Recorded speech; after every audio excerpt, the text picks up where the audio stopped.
UA का एक group, MR group जिसको कहा जाता है, ये ग्रुप जम्मू और कश्मीर यानी कि श्रीनगर में एक बड़ी इन्वेस्टमेंट करने जा रहा है। खास तौर पर जो इस वक्त नजर आ रही है बात वो ये है कि एक ऐसा वो बनाने जा रहे हैं वहां पर शॉपिंग मॉल कि जिससे वहां पर एक बड़ी इन्वेस्टमेंट वो ला रहे हैं। और सिर्फ यही नहीं बल्कि मुस्तकबिल में ये भी कहा जा रहा है कि और भी इन्वेस्टमेंट ये ग्रुप करने लगा है और भी इस हवाले से एग्रीमेंट्स हो रहे हैं जिसमें आईटी टावर, पार्क्स और इस तरह के और शॉपिंग मॉल्स बनाने का इरादा है। तो क्योंकि एक जो कश्मीर है वो इशू पाकिस्तान का हवाले से उसके एक खास मौकिफ है उसके ऊपर। कश्मीर कश्मीर बनेगा पाकिस्तान, कश्मीर फलाना, कश्मीर ढंका, क्या हुआ? क्या हुआ? बिलियंस ऑफ डॉलर्स की इन्वेस्टमेंट आ गई कश्मीर में। एक कोई डीपी डेवलपमेंट कंपनी है, एक कोई लुलु ग्रुप है, इस तरह के डिफरेंट ग्रुप्स हैं जो वहां पे इन्वेस्टमेंट कर रहे हैं। गालिबन लुलु ग्रुप जो है वो इंडियन एक बिलियनर है, दुबई बेस्ड, जो उसको कर रहा है।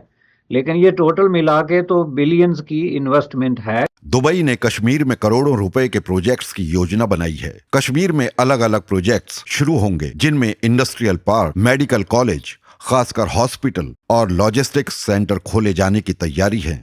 जम्मू कश्मीर से अनुच्छेद 370 हटने के बाद किसी प्रत्यक्ष विदेशी निवेश की ये सबसे बड़ी तैयारी है। दुबई की सबसे बड़ी real estate company MR group Kashmir में भारी भरकम निवेश करने जा रही है। इसके लिए दुबई की सरकार और जम्मू कश्मीर सरकार के बीच एक करार भी हो गया है। निवेश के जरिए एमआर ग्रुप कश्मीर में 5 लाख वर्ग फुट इलाके में एमआर मॉल ऑफ श्रीनगर का निर्माण करेगा। जम्मू कश्मीर को केंद्र शासित प्रदेश बनाए जाने के बाद ये पहला इतना बड़ा एफडीआई है। एमआर ग्रुप मॉल के अलावा जम्मू कश्मीर में और भी कई सेक्टर्स में निवेश की तैयारियां हैं। Real estate, hotel industry, commercial और रेजिडेंशियल प्रोजेक्ट्स में बड़े पैमाने पर निवेश किया जाएगा। एमआर यूएई की दूसरी कंपनी है जो जम्मू कश्मीर में निवेश करने जा रही है। दिसंबर 2020 में अबू धाबी की सबसे बड़ी रिटेल कंपनी लुलु ग्रुप ने जम्मू और कश्मीर में एक फूड प्रोसेसिंग और लॉजिस्टिक्स केंद्र बनाने की घोषणा की है। दुबई पोर्ट की दिग्गज कंपनी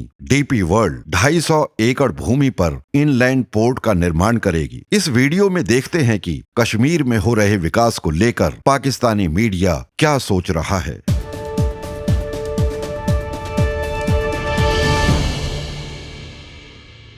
2021 में इमरान खान ने कश्मीर का नैरेटिव भी काफ़ी आगे बढ़ाया और शाह महमूद कुरैशी भी उस नैरेटिव में इमरान खान के एक तरह से स्पोक्स पर्सन बने रहे और यूएई सऊदी अरब के साथ भी तल्लुकात ख़राब किए और भी अमेरिका के साथ भी तल्लुकात ख़राब हुए, टेलीफोन कॉल भी नहीं आई। तो 2021 में जो पाकिस्तान का कश्मीर का नैरेटिव आगे बढ़ाना है वो कितना महंगा पड़ा आपके ख्याल में पाकिस्तान को? कश्मीर भी बहुत जबरदस्त सेल्फ इन्फ्लिक्टेड वुंड रहता है साहब पाकिस्तान। ये पाकिस्तान में खुद ही जिसको कहते हैं ना कि अपने आप को अपने पैर पे खुद कुल्हाड़ी मारना, ये पता नहीं क्यों ऐसा शौक है। वो पंजाबी में नहीं थी, बड़ा एक मशहूर शेर था, मुझे पूरा याद नहीं है कि कुछ शहर दे लोग भी जालिम सन, कुछ सानू मरण दा शौक भी कुछ सानू मरण दा शौक भी, मुनीर नियाज़ी साहब की नज़म है। मुनीर नियाज़ी साहब का, बिल्कुल बिल्कुल। तो ये मुझे लगता है कि ये बिल्कुल पाकिस्तान पे फिट बैठता है। मैं आपको बताता हूँ, कश्मीर कश्मीर बनेगा पाकिस्तान, कश्मीर फलाना, कश्मीर ढंका, क्या हुआ? क्या हुआ? बिलियंस ऑफ डॉलर्स की इन्वेस्टमेंट आ गई कश्मीर में, राइट सर। ये पाकिस्तान, मुझे लगता है कहीं ना कहीं इन्होंने, पाकिस्तान में एक रियलाइजेशन है कि कश्मीर हाथ से निकल गया सर। कहीं ना कहीं रियलाइजेशन है कि कश्मीर अब हमारे पास कभी नहीं आने वाला, कितनी भी नारेबाजी करें, ये कितनी भी नारेबाजी करें सर। लेकिन अब पब्लिक को कोई तो कहानी सुनानी है सर, कोई तो कहानी सुनानी है पब्लिक को। यूए का एक ग्रुप, एमआर ग्रुप जिसको कहा जाता है, ये ग्रुप जम्मू और कश्मीर यानी कि श्रीनगर में एक बड़ी इन्वेस्टमेंट करने जा रहा है।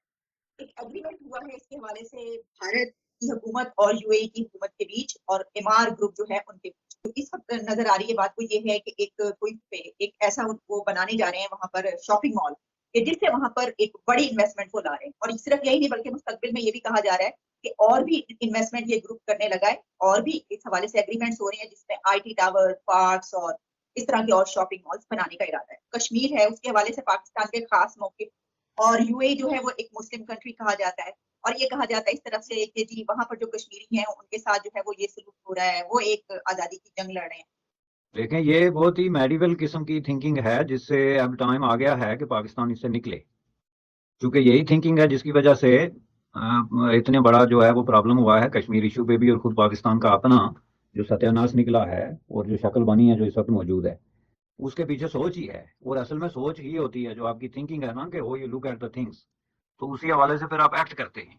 लेकिन ये टोटल मिला के तो बिलियंस की इन्वेस्टमेंट है, करोड़ों की, जिसमें ड्राई पोर्ट है जो कि एक बहुत बड़ी इन्वेस्टमेंट है, उसके बाद माल है जैसा कि आपने कहा, और उसके बाद कुछ और जो प्रोजेक्ट है, मेडिकल स्कूल है और मेडिकल हॉस्पिटल हैं और इस तरह की दीगर फैसिलिटीज। तो ये ह्यूज इन्वेस्टमेंट, सवाल ये पैदा होता है कि यूएई को क्या जरूरत पड़ गई। और UAE main Dubai, this is government of Dubai, जो डीपी ग्रुप है वो गवर्नमेंट ऑफ दुबई का वेंचर है या वो उसी का है, सरकारी आप कह सकते हैं। So is not a private investment all together. ये बड़ी इंपॉर्टेंट चीज है हमारे ऑडियंस के लिए समझना कि दो किस्म के इंप्रेशंस हैं जिनको खत्म करना मोदी गवर्नमेंट या गवर्नर सिन्हा जो है कश्मीर, जम्मू कश्मीर के गवर्नर, उनके लिए जरूरी है। एक तासर ये है कि कश्मीरी लोगों ने ये एक्सेप्ट नहीं किया कि आपने हमारा स्टेटस चेंज कर दिया, जो नया स्टेटस है we are not going to accept this. एक, जिसकी वजह से मुस्लिम कम्युनिटी भी इसको तस्लीम नहीं करेगी जिसको पाकिस्तान लीड कर रहा है। ये एक इंप्रेशन है। तो जिसका मतलब ये है कि मोदी साहब की ये मूव जो है अल्टीमेटली फेल होगी, क्योंकि जब लोकल लोग भी उसको तस्लीम नहीं करेंगे तो इंटरनेशनली भी नहीं करेंगे, तो वो उनको वापस लेनी पड़ेगी। एक इसका तासर ये था। और दूसरा ये है कि वहां पे मिलिट्री कंटिन्यू है, एक अनार्की की सिचुएशन है, एक्सट्रीमिज्म है, हमले हो रहे हैं, तो उसको मोदी साहब जो है वो कंट्रोल नहीं कर सके, तो इसलिए वहां पे कोई इन्वेस्टमेंट नहीं हो सकी। ये दो अहम और ऑब्जेक्टिव आप कह सकते हैं जिनको डील करना उनके लिए जरूरी था, जिसके नतीजे में ये एक्शन जो हो रहा है इसमें इज नॉट अबाउट 2 बिलियन और 3 बिलियन। ये एक बहुत बड़ा मैसेज है जिसका किसी भी बिलियन डॉलर में आप कीमत नहीं लगा सकते। लेकिन जब इन्होंने राजी कर लिया, इस चीज पे एग्री कर लिया कि हम जो है ये इन्वेस्टमेंट करने वाले हैं, तो इन्होंने ये सारे मैसेजेस क्लियर कर दिए कि पहली बात है कि इंडियन जो डिसीजन है दैट इज जस्टिफाइएबल।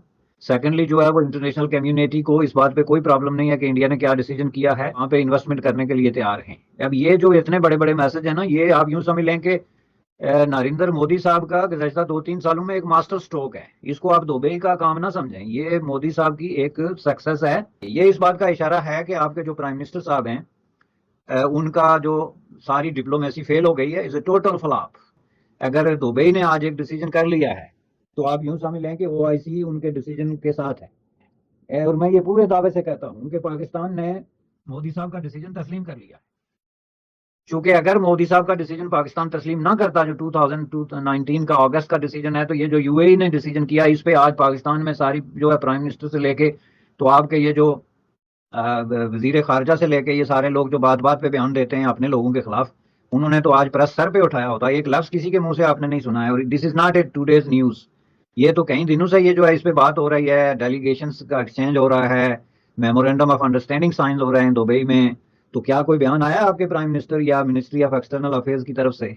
तो अगर नहीं आया तो ये आप बातें जो है कहते हैं ना, इसमें अक्लमंदों के लिए निशानियां हैं और खुसूसन उन कश्मीरियों के लिए निशानियां हैं जो ये समझते हैं कि पाकिस्तान उनकी कोई बहुत बड़ी वकालत करके तो पता नहीं उनको कहां से कहां पहुंचा रहा है। तो उनको चाहिए कि वो जरा होश के नाखन लें और प्रैक्टिकल हों, वो देखें कि दुनिया किस चीज की तरफ बढ़ रही है। अगर यूनाइटेड अरब एमिरेट्स जो है वो आके वहां पे इन्वेस्टमेंट कर सकती है, तो इसका मतलब ये है कि दुनिया बहुत हद तक बदल गई है और कश्मीर का इशू बदल गया है और नए हालात में एक नए जो है जाविये की और एक नए सोच की जरूरत है। तो ये एक पॉलिटिकली मोटिवेटेड डिसीजन है जो एक मैसेज है across the divide two the people of Pakistan, people of India और पीपल ऑफ कश्मीर के भाई हम जो है वो इंडिया के साथ हैं और जो कुछ हो गया हम उसके साथ स्टैंड करेंगे।